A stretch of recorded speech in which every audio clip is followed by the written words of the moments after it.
Shalom. Shalom. Kembali lagi kita bertemu di ibadah online kita kali ini.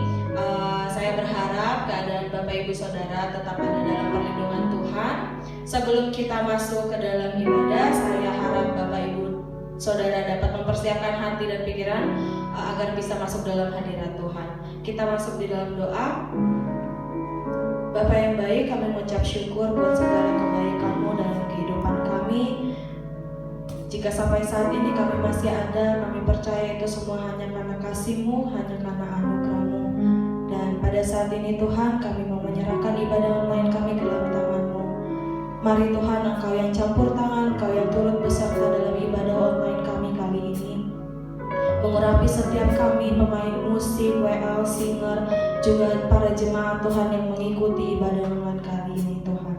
Kami ucap syukur Tuhan, kami mau serahkan semuanya ke dalam tangan-Mu. Kami memulaikan ibadah ini. Kiranya ibadah kami ini boleh menyenangkan hati-Mu ya Tuhan. Hanya di dalam nama Tuhan Yesus Kristus kami berdoa. Haleluya. Amin.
dalam pemberitaan firman Tuhan.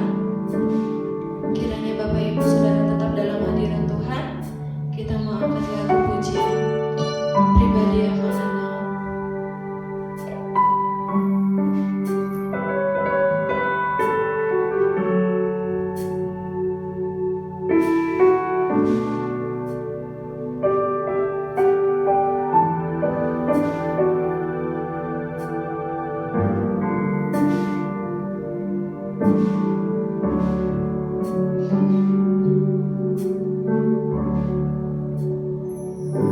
Seperti rusa yang haus, rindu angin yang sungaimu.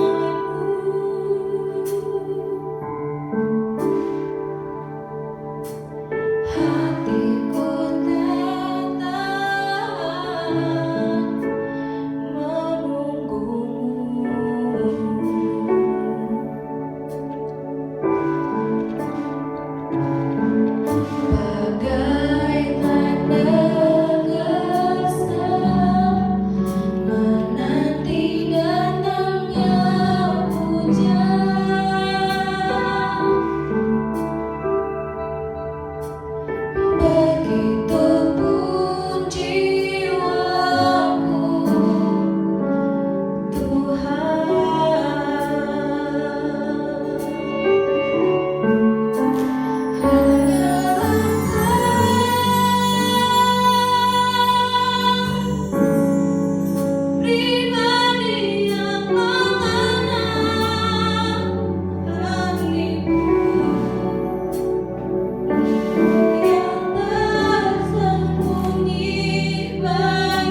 jemaat yang terkasih di dalam Tuhan Yesus Kristus. Pagi hari ini kita berjumpa kembali dalam ibadah online, dan lewat ibadah ini kita akan mendengarkan firman Tuhan. Sebelum kita mendengarkan firman Tuhan, seperti biasanya kita akan berdoa terlebih dahulu untuk memohon hikmat dalam pengurapan Tuhan, supaya kebenaran yang akan kita terima saat ini kiranya boleh menjadi berkat bagi kehidupan kita selama kita ada di muka bumi ini, dan semuanya bagi kemuliaan nama Tuhan. Untuk itu mari kita berdoa. Bapa Surgawi, Allah yang Maha Kuasa, yang kami sembah senantiasa di dalam Tuhan Yesus Kristus Juru Selamat kami. Kami bersyukur kepadamu karena sejak Engkau menyelamatkan kami, Engkau hadirkan kami di muka bumi ini karena Engkau punya rencana. Maka di dalam Engkau Tuhan, kalau kami ada sampai saat ini semua karena anugerah-Mu ini, yang kami mengerti bukan karena kekuatan kami ada, semua karena kasih-Mu. Di dalam kesempatan ini Tuhan, kami beribadah, kami mau mendengarkan kebenaran yang daripada-Mu lewat firman yang ingin disampaikan. Kami mau belajar dan mengajar dari firman kebenaran ini, sebab itu kami memohon pengurapan yang daripada-Mu, memberikan kami hikmat untuk kami mengerti apa yang ingin Engkau sampaikan lewat kebenaran-Mu. Terima kasih Bapa. Berfirmanlah, sampaikanlah isi hati-Mu, sampaikanlah pengajaran-Mu kepada kami, dan buat kami mengerti. Di dalam nama Tuhan Yesus Kristus kami berdoa. Haleluya. Amin. Nah, saudara yang kekasih, kesempatan saat ini kita akan menerima kebenaran dan sama-sama belajar, kemudian kita akan mempraktekkan di dalam kehidupan kita akan kebenaran yang datang daripada Tuhan lewat seorang rasul yang namanya Paulus. Ketika sebagai rasul, dia menulis suratnya kepada orang percaya jemaat Tuhan yang ada di kota Kolose. Nah, di dalam pasal yang kedua kita ingin membaca saat ini dalam satu perikop mulai ayat yang ke-6 sampai ayat yang ke-15. Di sana oleh Lembaga Alkitab Indonesia memberikan tema tentang kepenuhan hidup dalam Kristus. Namun kita akan hanya melihat beberapa ayat yang akan kita baca saat ini, dan dari ayat-ayat ini kita akan melihat tema untuk kita jemaat Tuhan GPKDI Victory mengenai hal-hal yang penting dalam kehidupan kita sebagai orang yang percaya. Nah, untuk itu mari kita baca kitab Kolose pasal yang kedua ayat yang ke-6 sampai ayat yang ke-7. Dari dua ayat ini kita akan baca bersama-sama. Saya dari tempat ini, saudara mengikuti dari rumah. Dalam pembacaan saudara dikatakan demikian: kamu telah menerima Kristus Yesus Tuhan kita. Karena itu, hendaklah hidupmu tetap di dalam Dia. Hendaklah kamu berakar di dalam Dia dan dibangun di atas Dia. Hendaklah kamu bertambah teguh dalam iman yang telah diajarkan kepadamu, dan hendaklah hatimu melimpah dengan syukur. Puji Tuhan. Saudaraku yang kekasih, sebagai orang yang percaya, selama kita ada di muka bumi ini, selama nafas masih ada dalam jasad kita ini, maka hal-hal yang penting sebagai orang yang percaya harus kita terima, harus kita miliki, supaya kita mampu untuk menyikapi setiap hal yang Tuhan kehendaki untuk terjadi dalam kehidupan kita. Karena adanya kita di muka bumi ini, terlebih lagi tadi kita sudah baca dikatakan karena kita sudah ada di dalam Kristus, maka kita akan memperhatikan hal-hal yang penting yang Tuhan mau ada dalam kehidupan kita. Hal-hal yang penting itu kita akan lihat dalam penguraian saat ini. Yang pertama, mengapa hal-hal yang penting itu harus terjadi di dalam kehidupan kita? Karena ayat yang ke-6, Rasul Paulus kepada orang percaya. Artinya ini memang untuk semua orang, ini untuk kita juga. Tapi terlebih dahulu, orang-orang yang sudah menerima akan kehidupan Kristus dalam hidup mereka yang ada di Kolose, Rasul Paulus katakan, kamu telah menerima Kristus Yesus.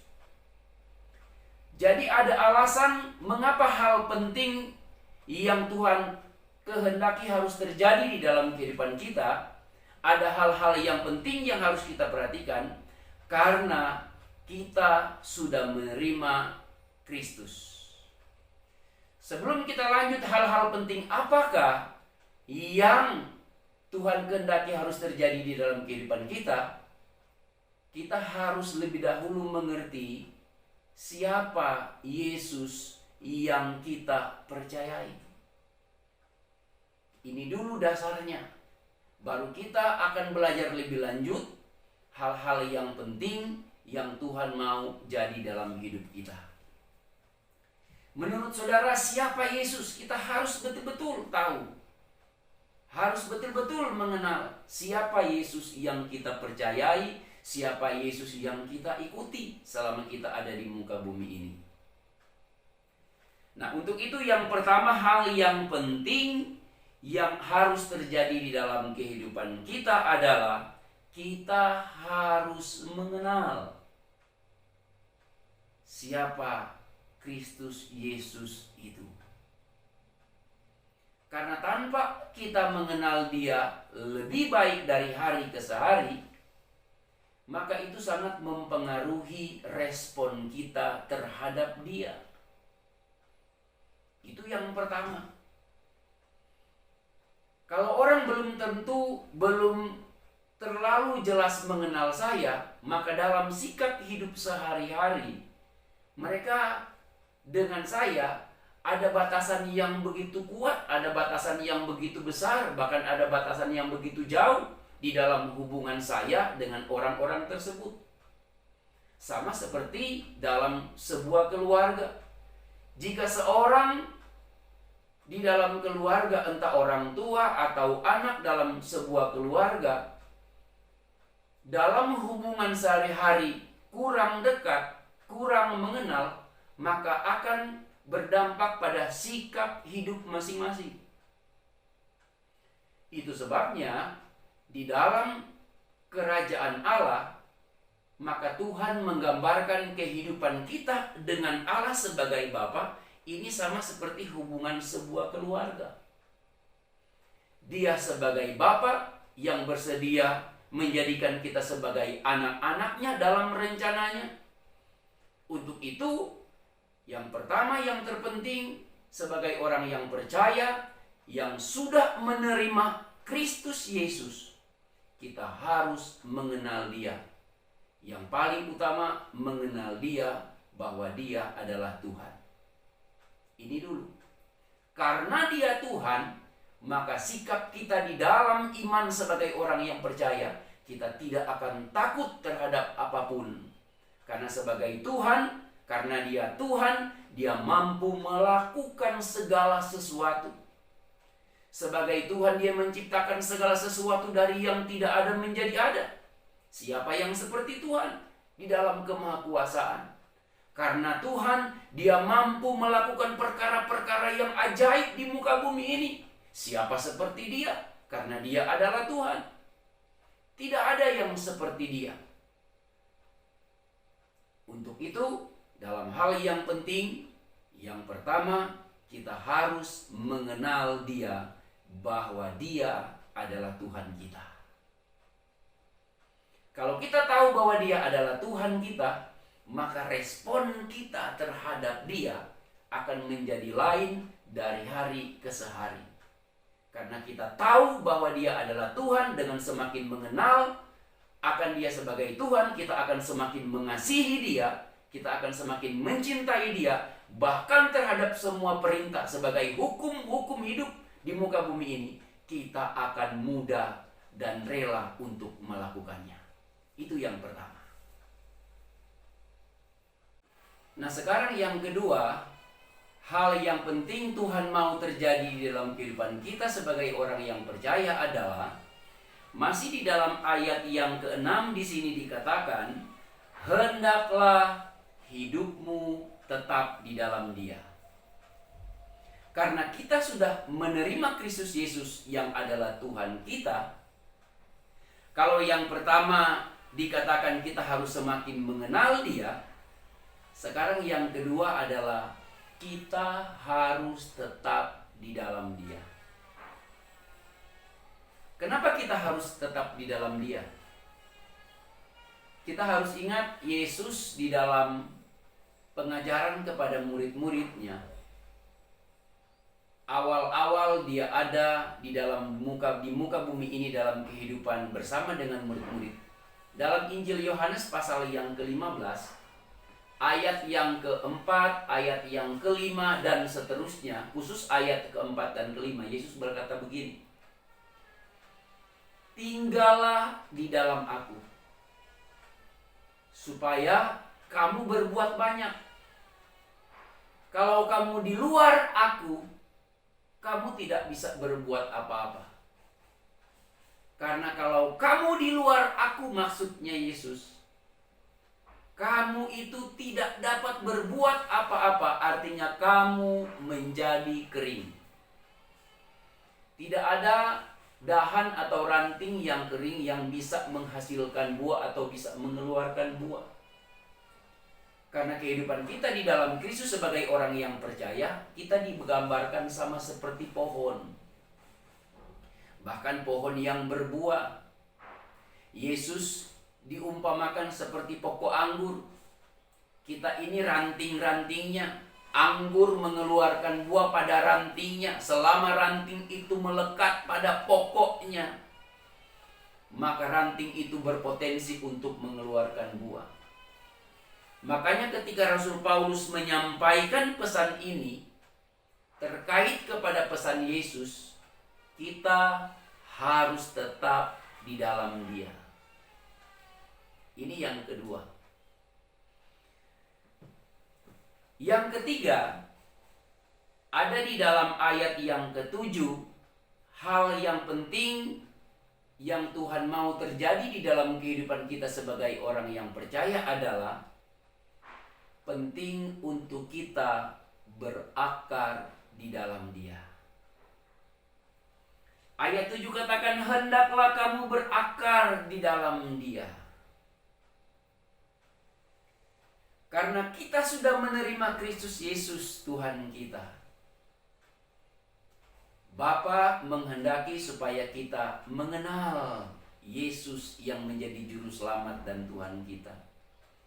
Bapa menghendaki kita harus tinggal di dalam Dia.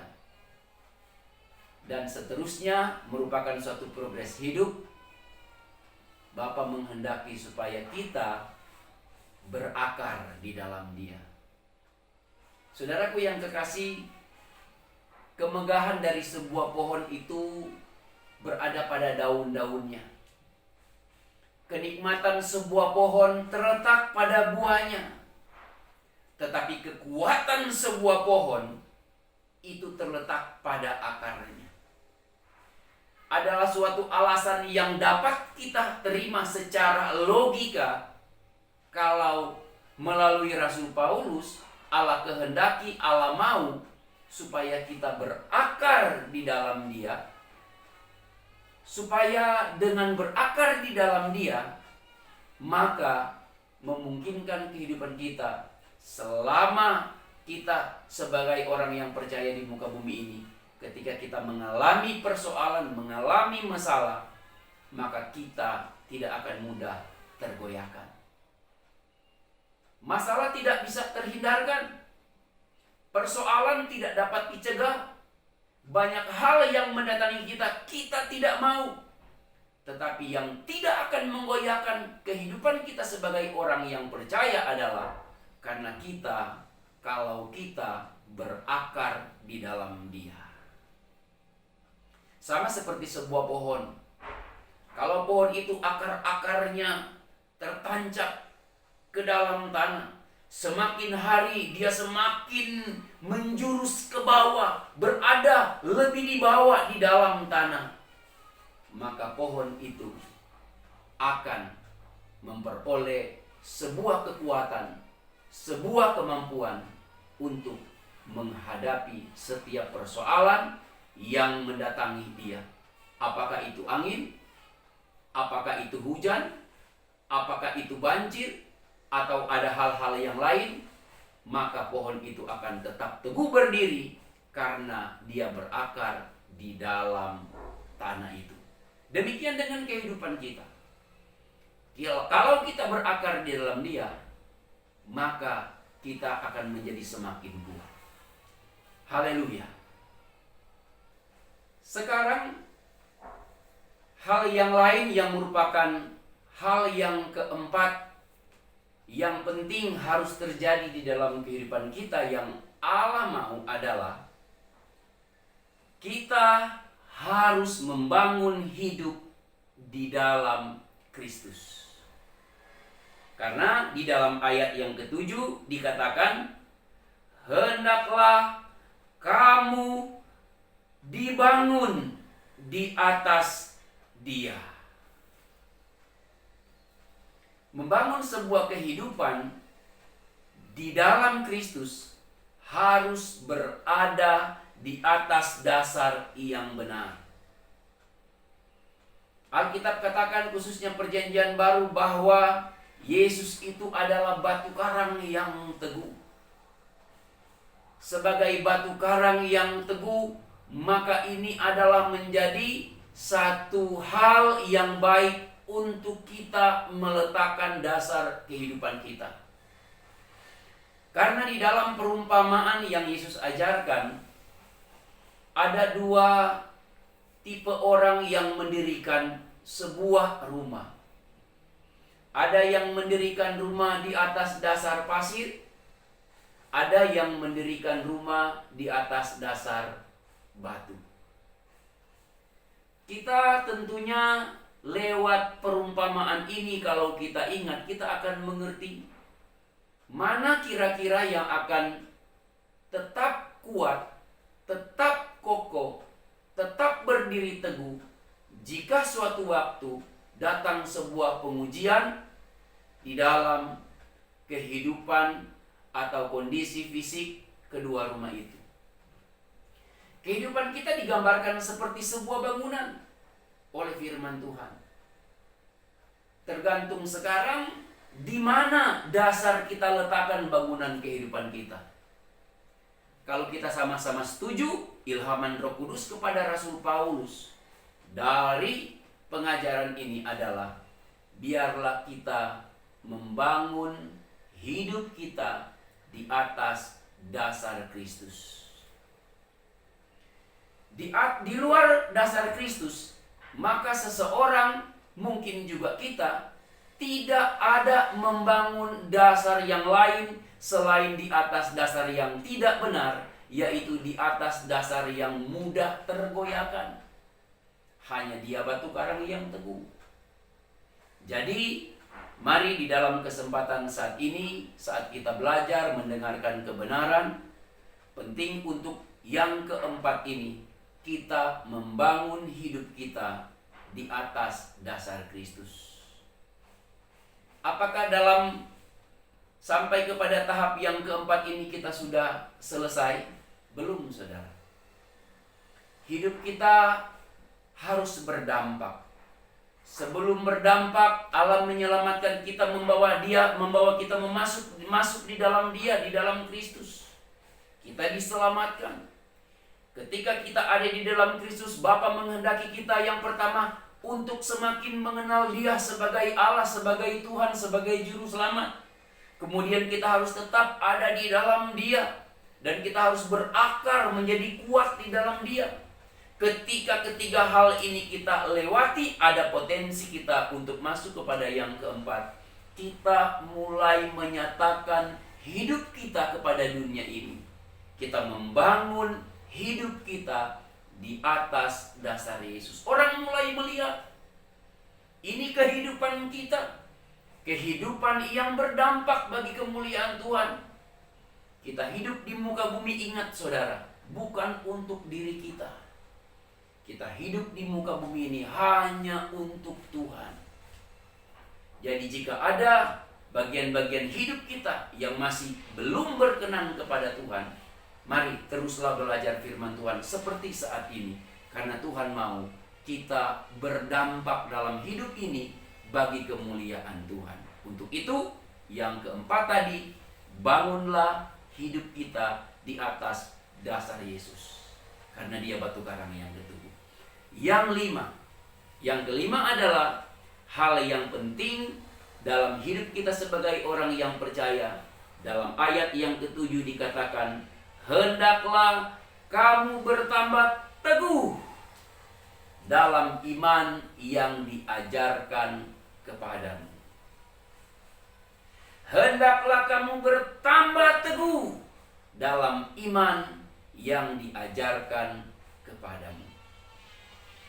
Firman Tuhan di dalam Alkitab yang kita punyai mengajar kita, mengingatkan kita, dan terus memotivasi kita untuk kita tahu bahwa iman bertumbuh dalam hidup kita lewat dua hal. Yang pertama, iman itu datang karena mendengarkan dan menerima firman Tuhan. Itu yang pertama. Yang kedua, iman itu bertumbuh di dalam kehidupan kita, bertambah kuat kalau melalui proses hidup yang berdasarkan iman kita. Firman datang memberikan pengetahuan iman, tetapi pengujian yang diizinkan Allah terjadi di dalam kehidupan kita, itu akan menghasilkan iman yang kuat. Untuk itu kita tidak bisa terlepas dari hal yang pertama tadi. Kita harus mengenal Dia, apa yang Ia kehendaki dalam hidup kita. Sudahkah kita tetap di dalam Dia? Sudahkah kita berakar di dalam Dia? Sudahkah kita membangun hidup kita di dalam Dia? Jika hal keempat tadi kita sudah lewati dan terus berkesinambungan, terus menerus, maka kelima ini kita akan mengalami potensi pertumbuhan iman. Yang pasti ketika kita mengalami persoalan-persoalan berhubungan dengan iman kita, karena kita terus diuji untuk semakin kuat dalam iman ini. Ingat saudara, ada pribadi yang Allah janjikan datang dalam hidup kita menjadi penolong yang setia, itulah Roh Kudus. Firman yang mendatangi kita, masuk di dalam hati kita, mempengaruhi pikiran kita, itu akan dikerjakan oleh Roh Kudus, supaya ketika kita mengalami ujian iman, maka kita tidak akan mudah goyah. Lewati mulai dari hal pertama, saudara. Tetaplah di dalam Dia, berakar di dalam Dia, membangun hidup di dalam Dia, supaya iman kita yang selalu diajarkan kepada kita, yang selalu dimotivasikan kepada kita, akan semakin hari semakin kuat. Itu yang kelima. Yang terakhir, saudara yang kekasih, hal yang penting yang Tuhan mau terjadi di dalam kehidupan kita. Dalam ayat ke-7 bagian yang terakhir dikatakan, hendaklah hatimu melimpah dengan syukur. Sebagai orang yang percaya, yang sudah tinggal di dalam Kristus, setiap hari, setiap saat, dalam kondisi apapun kita, Bapa mau supaya kita melimpah dengan syukur. Banyak orang bersyukur karena alasan-alasan yang tidak sesuai dengan kehendak Allah. Kalau diberkati, bersyukur. Kalau tidak diberkati, tidak bersyukur. Kalau kurang diberkati, kurang bersyukur. Tetapi yang firman Tuhan ajarkan kepada kita dalam segala hal, mengucap syukurlah kepada Tuhan. Sebab itu di dalam kitab Tesalonika katakan, mengucap syukurlah senantiasa kepada Tuhan, karena itulah yang dikehendaki oleh Allah yang adalah Bapa kita dalam Kristus. Karena kenapa saudara kita mengucap syukur? Keyakinan kita akan Allah yang mampu menolong, memelihara, melindungi, memberkati kita, menjaga kita setiap saat, kita percaya. Alasan-alasan orang bersyukur adalah alasan-alasan yang rohani, bukan alasan-alasan yang jiwani. Kalau alasan-alasan yang jiwani, nanti ada berkat, nanti berhasil, baru bersyukur. Tetapi ketika belum berhasil, belum diberkati, tidak bersyukur. Tidak bersyukurnya kehidupan banyak orang yang percaya. Kenapa? Alasannya sepele, gampang. Karena dia belum mengerti firman Tuhan. Karena dia belum mengenal Tuhan yang sebenarnya. Itu sebabnya setiap hari kita dalam proses hidup ini, kita harus tetap belajar dengan Tuhan melalui firman-Nya. Belajar dengan Tuhan dalam firman-Nya ketika kita melakukannya.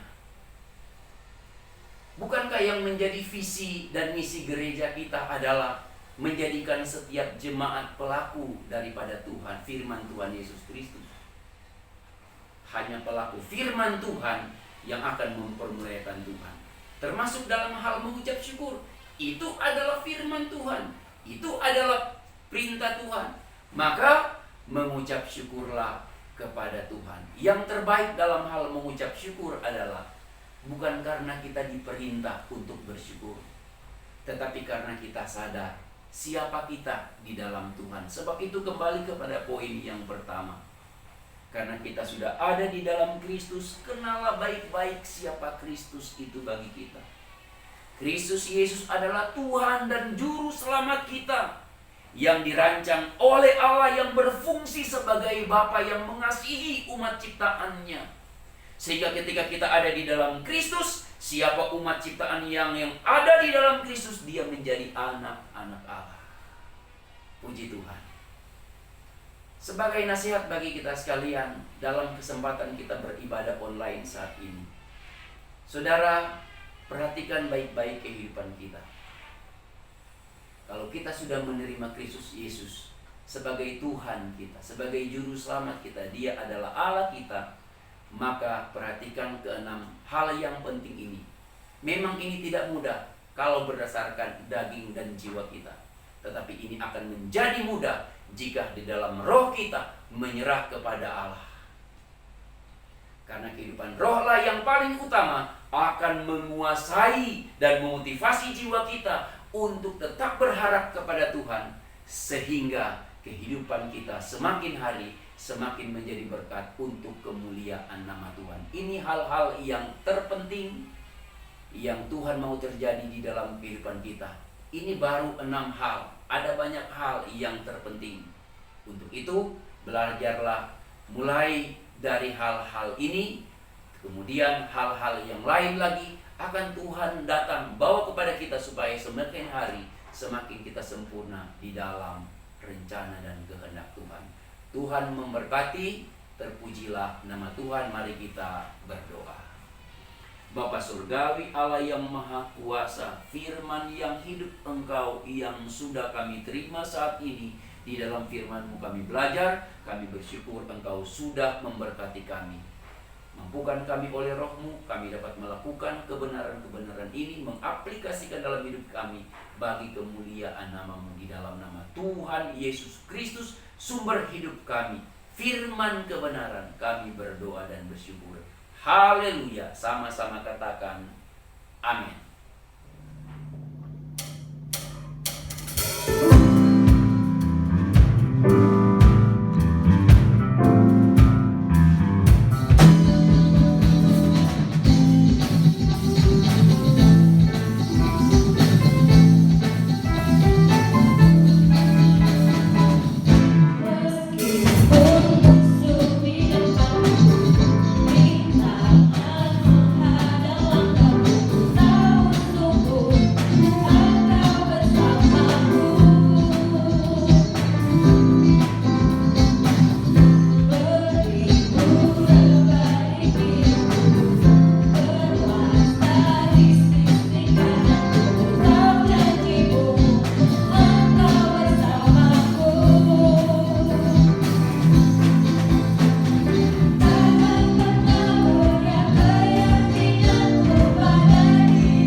Shalom Bapak Ibu sekalian, jemaat Allah yang sungguh luar biasa, jemaat GBKDI Victory dimanapun Bapak Ibu Saudara-saudari berada. Saya senantiasa berdoa untuk kalian semua, biarlah perlindungan dan kasih karunia dari Allah senantiasa menyertai kami semuanya. Untuk itu, sebelum kita mengakhiri ibadah ini, marilah kita bersatu dan hati untuk menaikkan doa ucapan syukur di mana Tuhan telah memimpin sehingga ibadah online ini boleh berlangsung dengan tidak kurang suatu apapun juga. Untuk itu mari saya mengajak Bapak Ibu Saudara sekalian, kita masuk dalam doa. Bapa yang baik yang ada di kerajaan surga, kami bersyukur Tuhan kalau di siang hari ini Engkau telah beri kesempatan dan izinkan kami Tuhan untuk mengadakan ibadah online. Kami tahu Tuhan, sesungguhnya kami rindu untuk berkumpul, bertatap muka dengan saudara seiman kami. Namun keadaanlah yang memaksa, yang membuat kami tidak bisa bertemu muka dengan muka. Namun kami yakin dan percaya, dengan kasih karunia Tuhan yang sungguh luar biasa, maka kami tetap akan bisa bertemu sekalipun hanya di udara. Terima kasih Bapa, terima kasih. Kami bersyukur pula Tuhan, di mana Engkau telah izinkan hamba-Mu untuk menyampaikan kebenaran firman-Mu, mengajar, mendidik kepada kami semuanya, untuk kami tetap setia dan berharap senantiasa kepada Engkau. Karenanya Bapa, izinkan kami untuk tiada henti-hentinya mengucap syukur dan terima kasih.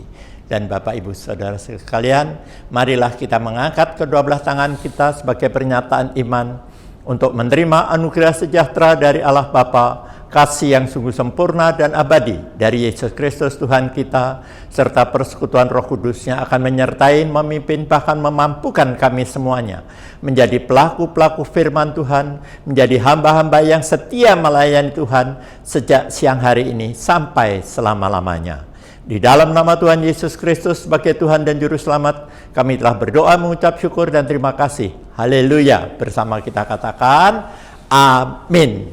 Selamat berhari Minggu, selamat untuk kesehatan kami semuanya dimanapun berada. Penyertaan Tuhan senantiasa ada. Haleluya, amin. Puji Tuhan.